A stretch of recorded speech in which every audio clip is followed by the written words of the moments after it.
Okay, I was going to talk a little bit about these seeds. I'll pick them up, bring them up a little bit closer to the camera.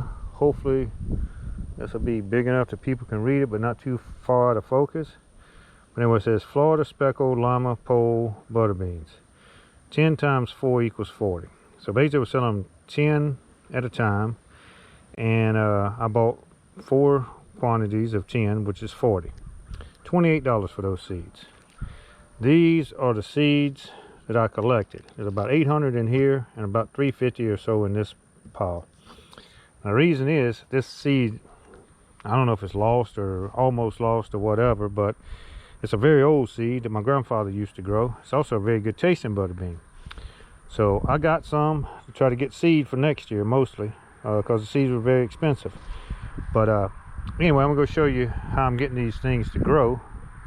And got them in bags. I'm gonna pick a few and then shell some and show you kind of the process of it, growing your own food. So I'm just kind of walking over to the this is cabbage and some green onions. I got some red onions growing over there too. They're a little bit smaller.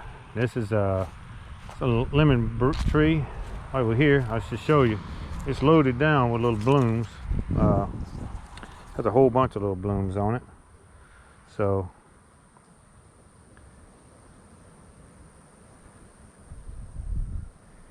but yeah, I got to protect it. It's supposed to get cold. Right now it's kind of warm, but it's supposed to get cold. This is a lime bush, and it's got a couple little buds on it, and the one behind it's a cherry bush, and I got a grapefruit also.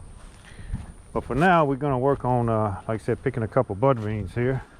I got some that's ready to go, and I've picked a few already, but just kind of show you the process.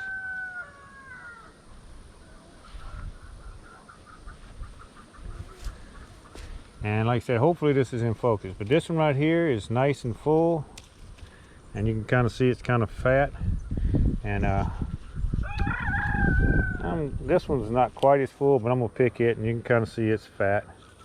This one, I'm gonna pick it just so you can kind of see. This one is not ready. It's kind of twisted anyway, but it's really thin. But anyway, this is my little bucket, and I've had more than that already. So just pick them and throw them in there. I mostly look, and then I kind of feel, check them to see if I think they're full enough to pick. It's supposed to get cold again in the next couple weeks, so I mean not next couple weeks, this weekend actually. So that's why I'm trying to get out here and pick them, because they really ripen up pretty quick when it's warm, but they'll get damaged if it gets too cold. I'd rather get something than nothing. I definitely prefer to let them get completely full and ripe, but like I said, it ain't a big hard process. It's just finding them and hiding in the leaves and picking them off.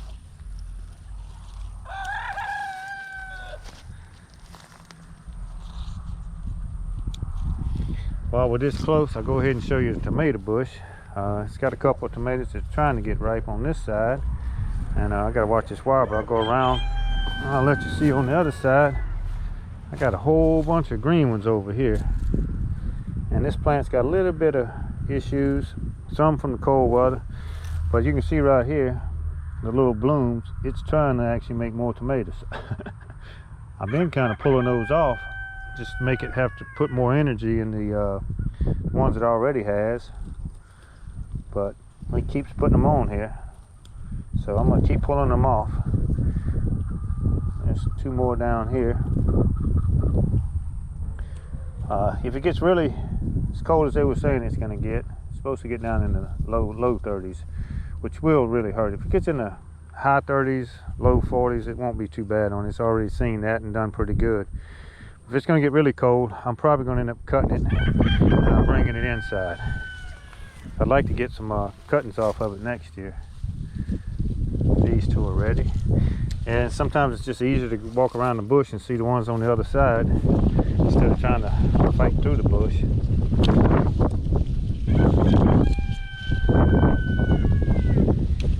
As I said, I'm gonna shell a couple of these and we'll go from there. Let you see the bowl that I've already started on. I picked some yesterday because there was some of them ready yesterday. But this is the new GoPro that I got for my birthday. And hopefully it's working okay. I just started trying to use it, so we'll figure it out.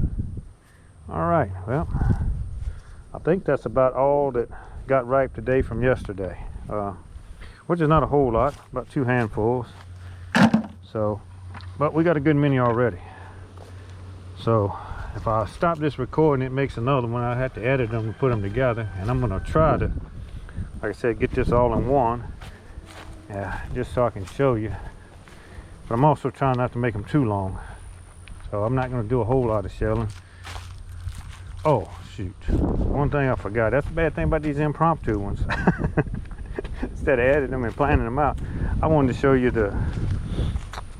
I'm gonna make a little bit of fun of Bloomberg. Oh, you got to dig a hole and put a seed in it. No, you don't. All you really got to do is buy some potting soil bags and actually cut a hole in them and drop a seed in. Actually, that's not quite true. I did clean up the ground underneath it, but I was only using the shovel because none of the tillers was running at that time. And my brother told me about this from somebody else. So basically there's holes in the bottom of the bag to let water out, and the roots actually will go through there, actually into the ground. And I put this this tarp down to keep the weeds from coming up through it. And so it done really good, like I said. But I did actually start these in a starter that was over there on the table, the one that you've seen, and then I put them into bigger pots. When I tried to go even from just the starter into these bags, they died. So I have 1, 2, 3, 4, 5, 6, 7 plants that I got all those beans off of, and I've given some away and I've eaten a few myself. So one of the things I was going to show you is these beans are actually still trying to grow. These right down here are little buds that are will make little flowers. You can see there's a whole bunch of them up in there. It's still trying to grow and make beans, and we're almost in January. So you can see them all up in here even. But like I said, it's put on more growth. But I got all those seeds that I wanted, and then I just started picking them and eating them. And I've gotten quite a few. I've probably filled this 5 gallon bucket about twice. Like I said, most of them I've given away, but I have eaten a couple of them myself. But hopefully next year I'm gonna have between when I start and when I finish 150 plants. Plant them 50 at a time, about 6 weeks apart. So these are cracked eggs. Chickens step on them or whatever, and so they end up going in the compost pile. All right, so we're gonna go onto the porch, which is where I normally do this if it's not too hot. It's in the 80 probably today. not too bad.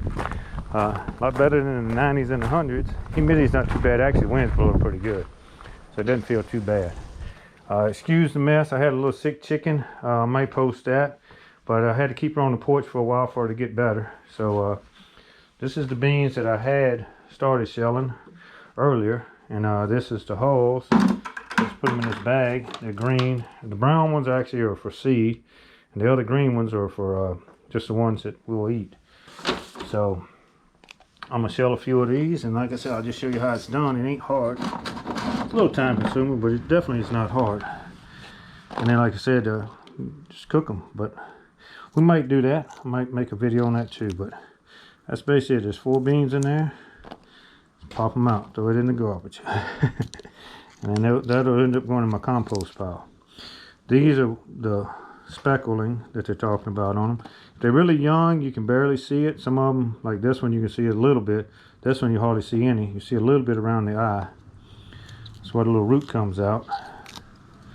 So, but that's pretty much it. They're really good. They're really tasty. I separated the seeds by 4, like that one had 4 in it, and this one has 3 in it. And I separated my seed that I'm gonna plant, and I'm gonna try to plant the ones that I'm gonna keep for seed next year, which will be across the road. I'm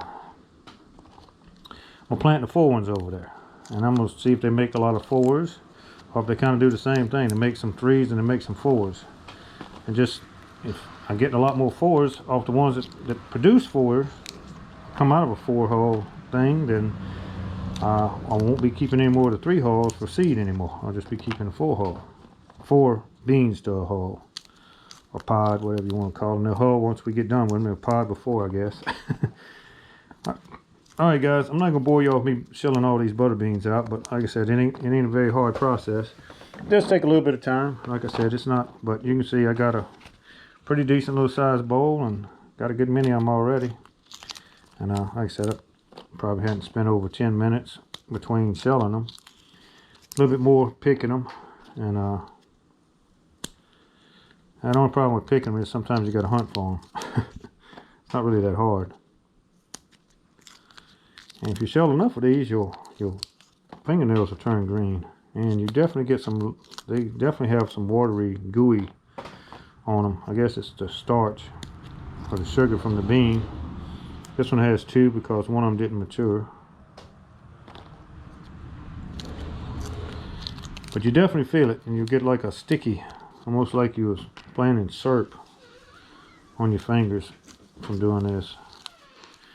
There's another 4. Alright, after this one, guys, like I said, I'm going to go ahead and stop it, and we'll call this a good video. Thank y'all for watching.